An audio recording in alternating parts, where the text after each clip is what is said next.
Hey, what's up, y'all? This is Rodney, and I'm back.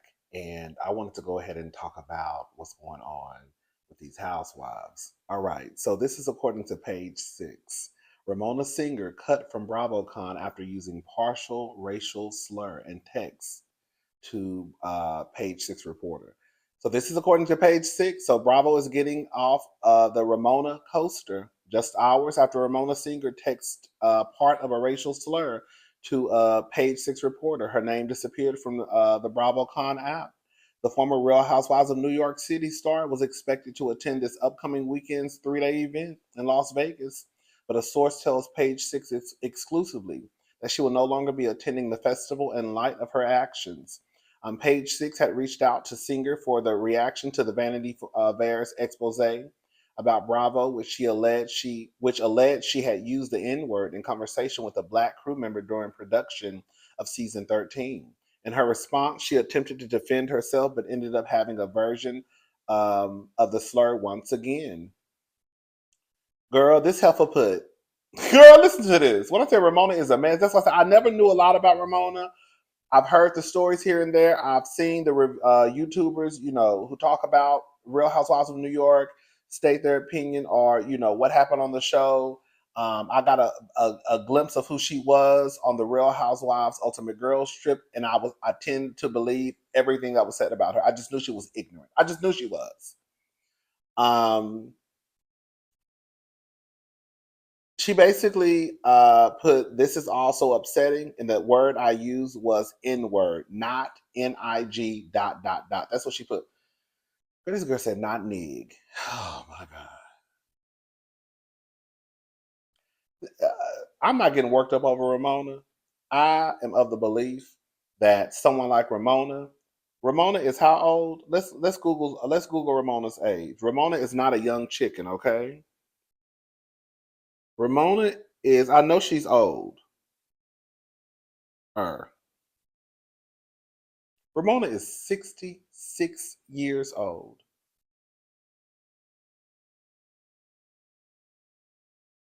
Let me Google something else. A quick Google search, they said the life expectancy is 76.4 years. It was 78. It dropped. The point I'm trying to make is baby Ramona got one foot in the grave.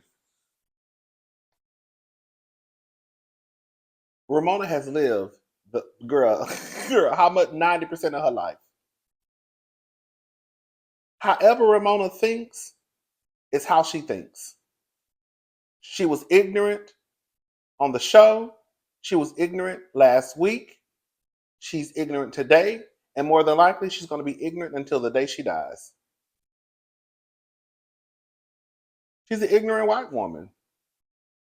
Full stop. She sees no ways in what she's done. She sees no wrong in what she's done. I knew that Eboni wasn't lying when she came.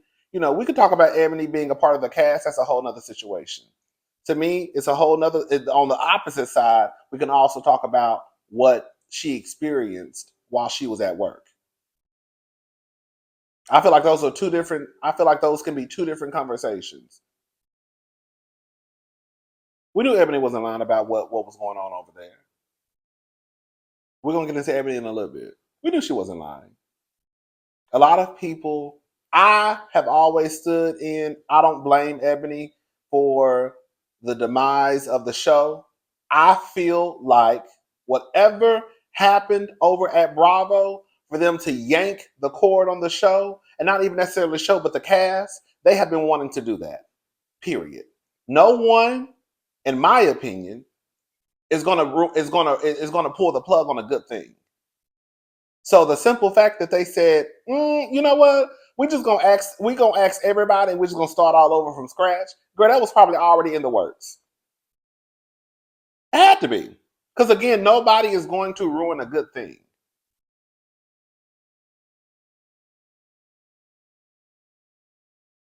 Girl, Eboni out here, and she letting the girls know Bethenny Frankel can stay far, far, far, far, far away from her. I'm Ebony on this. Ebony, she done said some stuff to get on my nerves.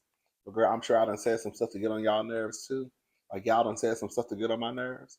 Girl, it's all love at the end of the day. Ebony done said some stuff that I completely don't agree with. But on this one, honey, girl, she got my vote.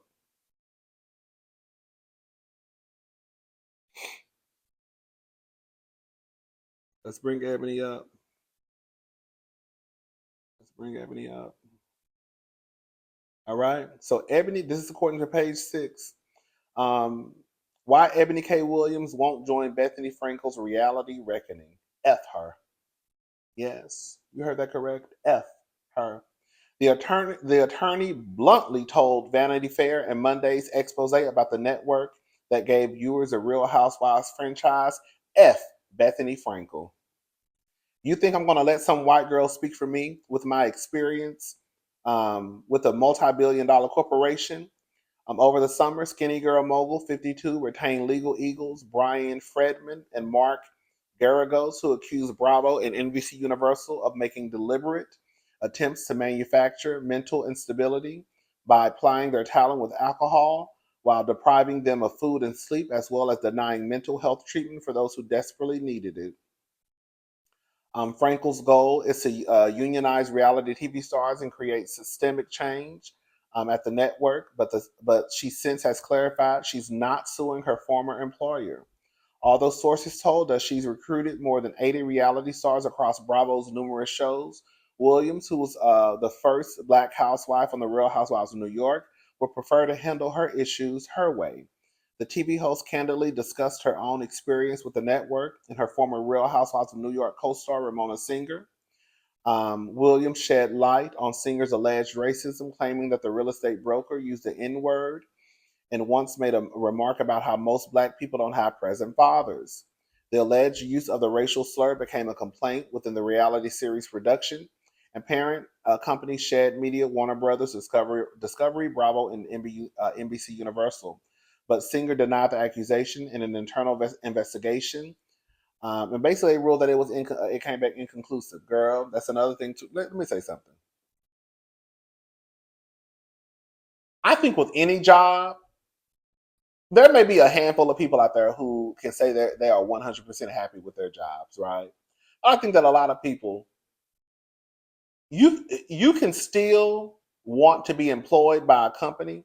You can still want to work somewhere and still acknowledge that there needs to be some change in how things operate around here, right? Depending on the severity of the issue, right? For some people, it's like, girl, I just wish y'all kind of did this. For some people, they're like, girl, it's a mess. I need to shut the whole company down. Let me get my resume together.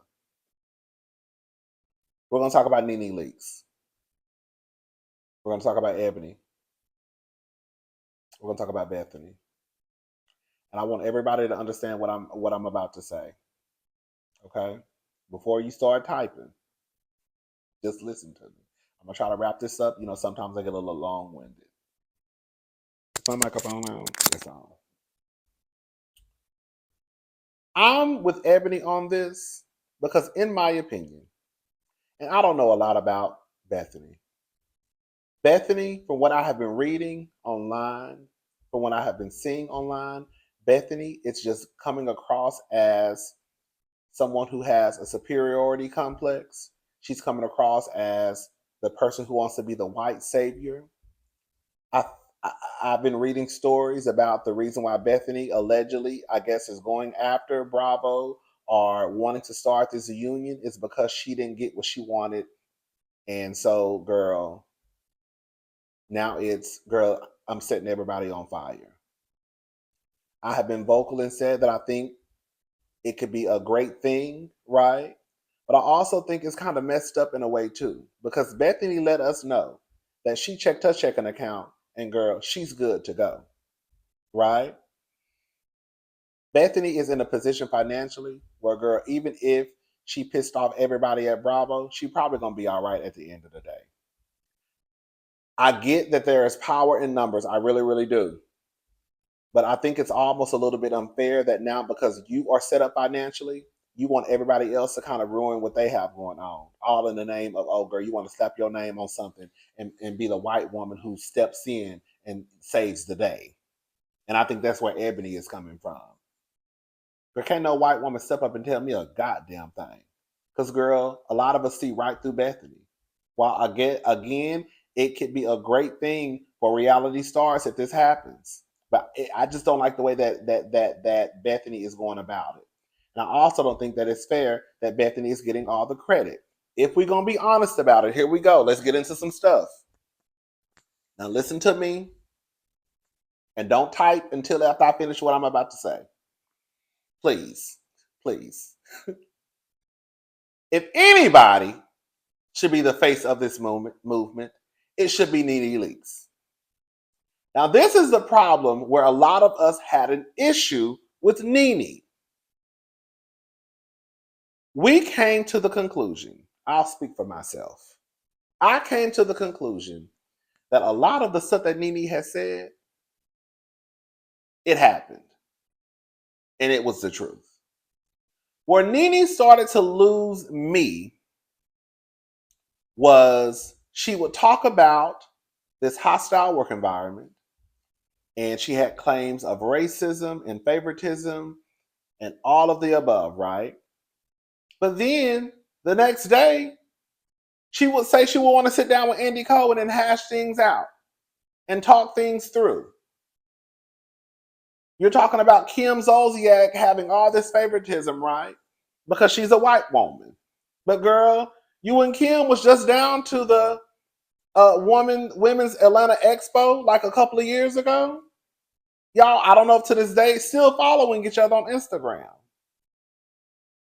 So it's like, in one breath, you want to claim all of these things, and they may be true. But then the next breath, it's like, oh, I just want to sit down and have a conversation with Andy. Girl, which one is it?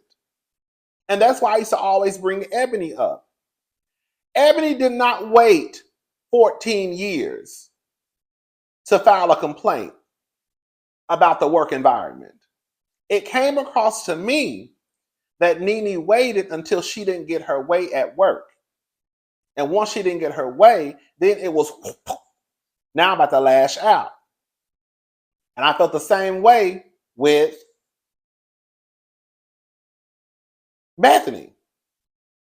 I felt like out of everybody in this conversation, the one who comes across as the most authentic, and it wasn't about what I'm trying to get out of work, is Ebony K. Williams.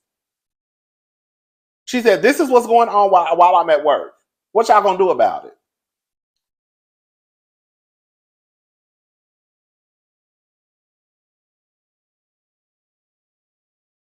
I think that if Nene would have been more consistent, at least with Bethenny, I don't keep up with Bethenny like that, but at least with Bethenny, it doesn't seem like Bethenny is saying, oh, this is what happened at Bravo. Oh, but girl, let me sit down with Andy and have a sit-down conversation.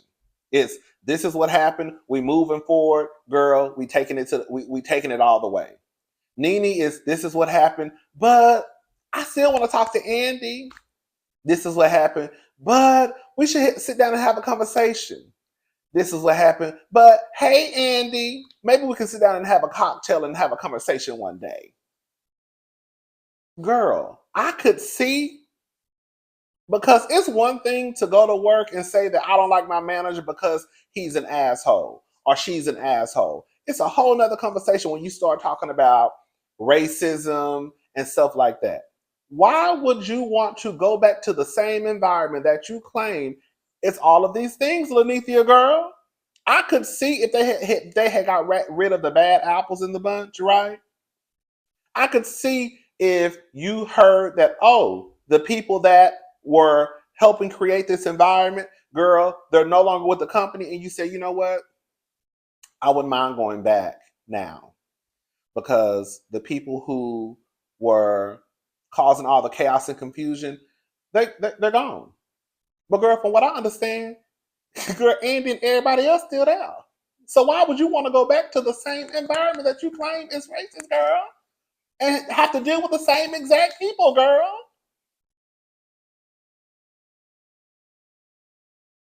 For me, Ebony was more so, this is what's happening. This is what happened. I'm filing a complaint with HR. What are y'all going to do about it? I feel like it was two different journeys. I really do. And that's why it was always hard for me to get 100% fully behind Nene. And I also don't like, let's get into it. I don't like how Nene is attaching herself to this white woman. Because quite as like I said, girl, Nene should be the face of this. Because even though I don't agree with how Nene went about the whole situation, Nene was the first one who actually cracked open up this door. She really was. And then it was Ebony. And now I feel like you got Bethenny who kind of is attaching herself to something that was started by the black girls. Let's just call a thing a thing. And now here comes the white girl, and she's getting all the praise. She's getting, her picture is floating all around. And that's not how it should be. If anything, if y'all not gonna put Nene on Nene front and center, but see again, Nene wasn't consistent either. But if you're not gonna put Nene up front and center, girl, she should be sitting right beside Bethenny. And then you have Bethenny wanting Ebony to come over to her podcast. No, heifer. You better go talk to Nene. I'm still pissed off at Nene for linking up with Bethenny in that way. Nene is the biggest reality star. Nene is way bigger than Bethenny Frankel, and everybody knows it.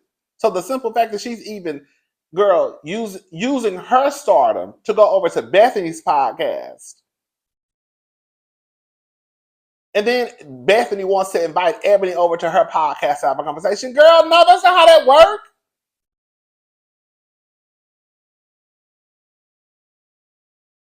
Anyways, so that's what I have to say about that.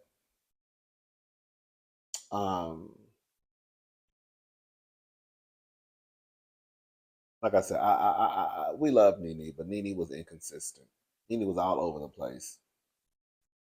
You want to claim this, claim that, but you want to go back and work for the same people, girl. Girl, call it for what it is. There needs to be a change.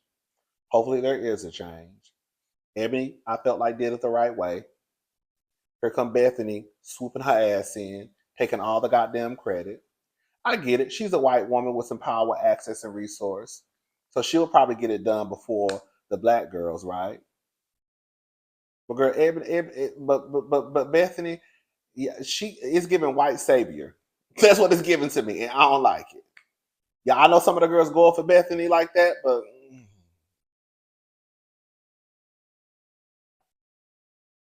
anyways, I'm gone. I'll talk to y'all later. Um, and maybe I'll see some of you this weekend on the streets in Vegas. All right. Bye, y'all.